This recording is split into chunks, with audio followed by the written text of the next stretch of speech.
Where did you end up? I'm in the music business.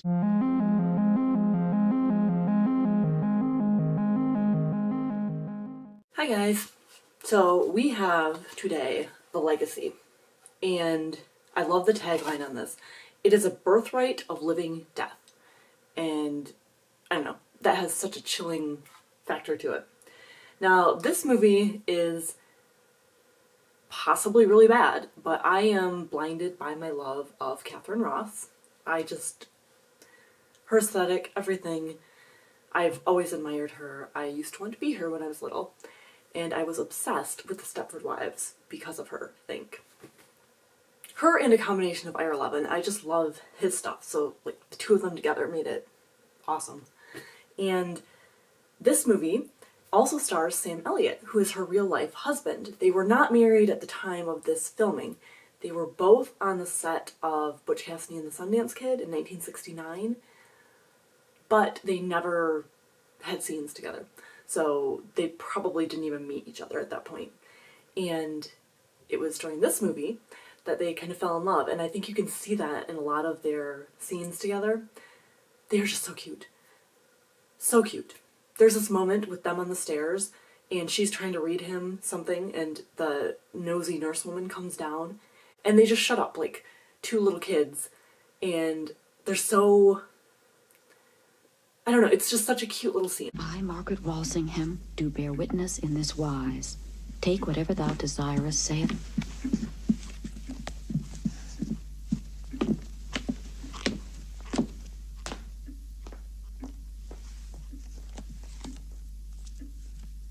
Is a horror movie, but it's not really super scary. Not what I would think of with horror, and it's evidenced by the fact that it opens with a song by Kiki Dee, the one who sang Don't Go Breaking My Heart with Elton John. You know, not really horror movie material here. Back to faces I've never seen, to feel the freedom of a sweet, clear winter-colored day, a sunset stained with gold, a love that... Katharine Ross plays Margaret Walsh, and Sam Elliott plays Pete Danner. They're interior designers. They're hired for a job out in England. They have no idea who the person is hiring them. They get an advance of $50,000 and they decide to go for it. It's very mysterious. They know nothing about the job or about the person who hired them, and they go anyway. So they decide to go a little bit early so that they can explore the countryside and just, you know, have fun before they start on their job. While they are cruising around on a motorcycle, they get into a almost head-on collision with a car, and they veer off to the side of the road and then they fall over an embankment. It's really intense. They both sustain not serious injuries, but they have a pretty big crash. So the guy who gets out of the car is like, I am Jason Mount Olive, and you will come to my house now and I will give you tea and, apologize profusely while your bike is repaired. There's an interesting aspect that I don't hear anyone talk about. Actually, I've never heard anyone talk about this movie, so maybe people have talked about it, but when I just glanced at Wikipedia, there was no mention of this. The staff in this mansion, or I guess manor, because it's in England, it's a nice fancy manor, the staff is cats that change into people. So there's this main cat, this white one, and it is the same as the nurse.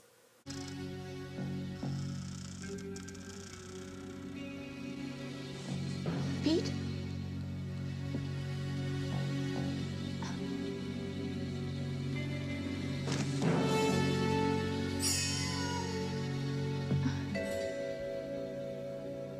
And there's a scene where Pete gets scalded by a shower and he backs up into the glass shower door and breaks it.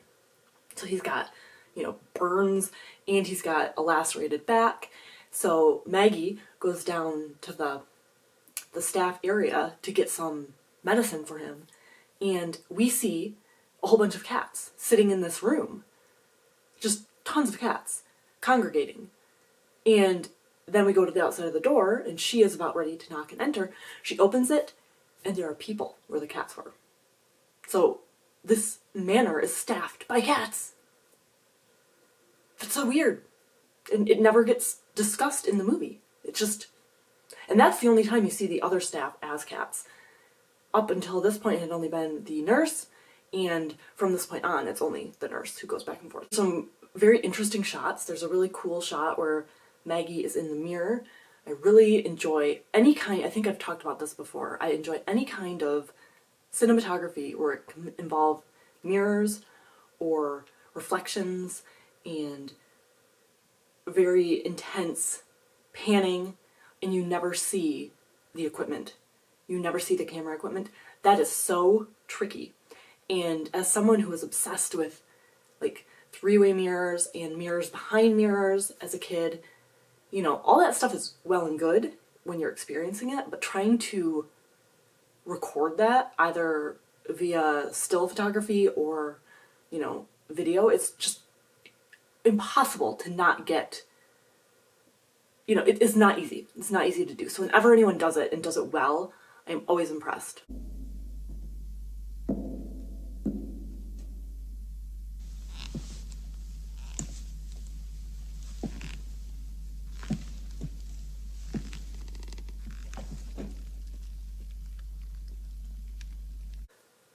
So there is some little witchy black magic type thing that's happening at this estate. And the Jason Mount Olive guy, he is taken to bed. He's very ill. He was not ill when he ran the motorcycle off the road, and now he's just deteriorated to, you know, almost death. And there are some people who have been summoned to his property, and they all arrive on a helicopter. There are 5 of them, and one of them is Roger Daltrey, the singer from The Who, and they all have somehow been bought by Jason. They have unlimited money and fame, and they are bound him through rings. So they all have a ring. They are known as the Six. Maggie does not yet have a ring, but she's going to acquire one very shortly. So right off the bat, Maria, she dies. She drowns in an indoor pool, and it's really horrifying because you see her swimming around. She's a professional swimmer. She tries to surface at one point, and it's as though there's plexiglass across the surface of the water.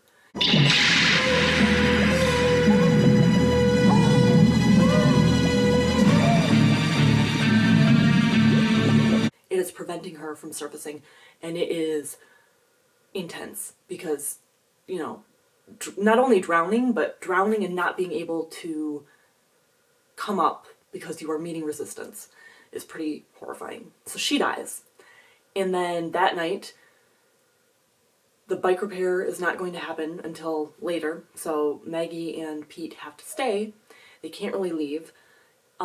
Maggie goes up to Jason Mount Olive's room with all the other people. Pete's not allowed. And Jason has this creepy whispering voice. He tells Maggie to enter his chamber, his sick chamber. They're all just sitting there and watching him in this crazy, elaborate, almost medical grade room where there's all these machines, and the nurse is monitoring him, and the cat nurse is monitoring him, and he's like enclosed in these layers of curtains and stuff like that, and you can't see him. So he beckons for Maggie to enter this room and then to step inside, so she goes into this plexiglass type room, and he grabs her with this ridiculous arm. I mean, it's really bad. I'm sure it was supposed to be scary, but it's just like this fake monster hand that grabs her and sticks a ring on her, and she can't get it off. It has like grafted itself onto her, and she cannot remove it. So now she's bound to Jason as well. So all these people are congregating, hanging out.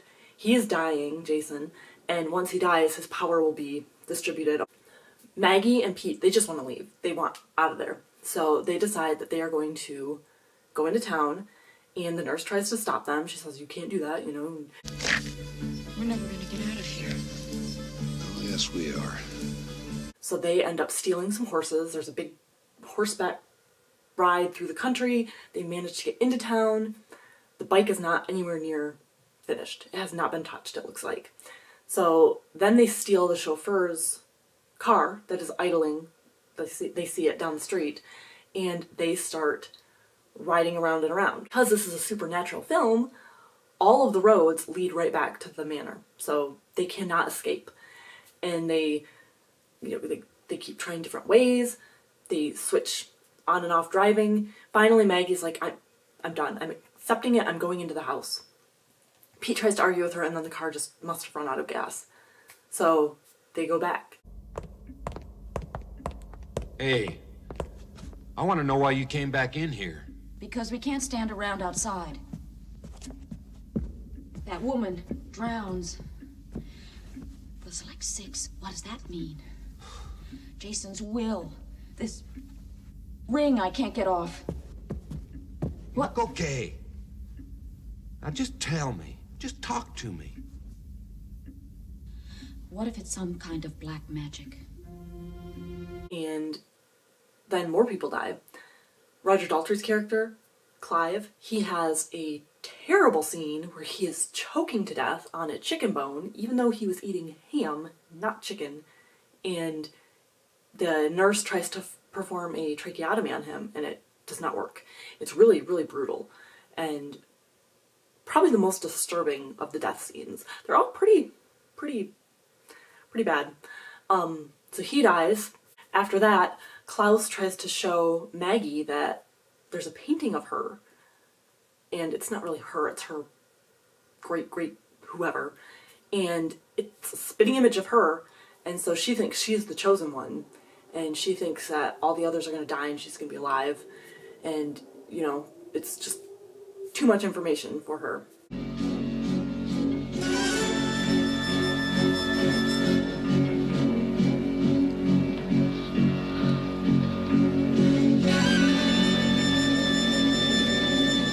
Klaus ends up burning to death, which is really impressive to me that people used to stand around in suits, light themselves on fire, they'd run around, hopefully you'd get the shot, hopefully they don't get burned. So then one of the other guests, I don't remember her name off the top of my head, but she gets impaled by a whole bunch of, a mirror that she's standing in front of breaks into all these shards, and they impale her and she dies, she bleeds out.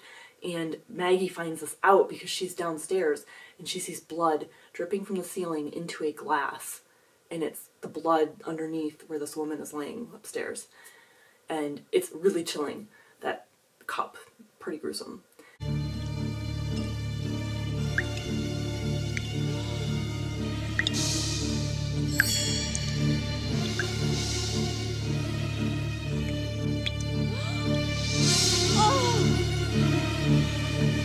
And then that leaves one guy left, and he starts taking shots at them from the top of the roof, and Maggie eventually turns to him, puts her hand up, and his gun, like, backfires on him, and he dies. He falls off the roof and dies. So Maggie is the remaining person.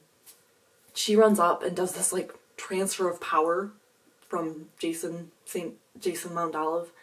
And so she's accumulating this power.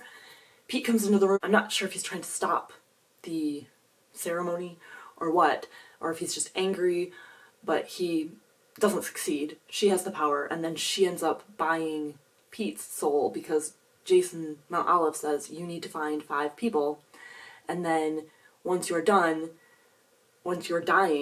you kill off all but one of them, and then they get your power. So that's what happened. Jason killed all these people, and then the power goes to Maggie, and she wins. And then it's just like a happily ever after. They have this, like, I own your soul now conversation, and then they walk off. Am I gonna be able to get that thing off? Put it on and see.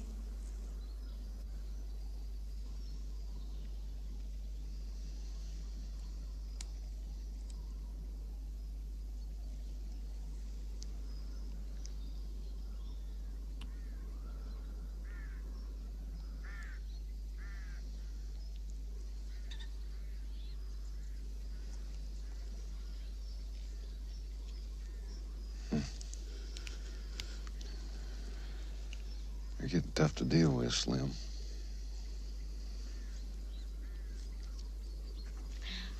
I know. I've got the power. Yeah, I know you have. Which is cute because they get to be together and happy, but kind of weird, right? So I really like this movie, but I fear that it's only because I like Katharine Ross so much. I don't know. Let me know down below if you've watched it, if you like it, if you've never heard of it. Like I said, I probably wouldn't have ever watched this had it not been for her being in it. I do like that she becomes the lady of the house and then all the staff is waiting. Pete had killed the nurse cat. He pushed her down the stairs because she was trying to fight with him, and so she died. But then she came back to life, so she must have some sort of power, or cat has 9 lives, so she's on one of her numerous lives, I don't know. And then she just rejoins the staff, and now Margaret's in charge. Everyone accepts that. So, very interesting premise. I wish the cat thing had been more fleshed out, because to me that's the most interesting aspect of it. I like that Jason Mount Olive has purchased everyone's soul. Everyone had something bad happen, like some sort of, they were in trouble and they needed to sell their souls. So everyone else sells their souls willingly because they're in a tight spot and they need to get out of it.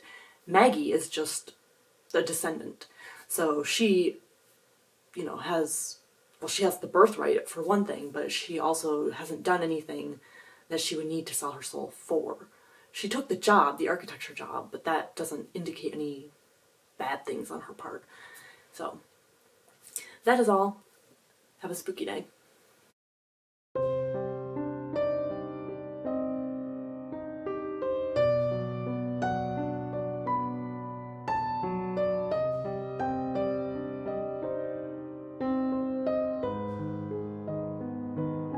Jason Mount Olive, like the pickles.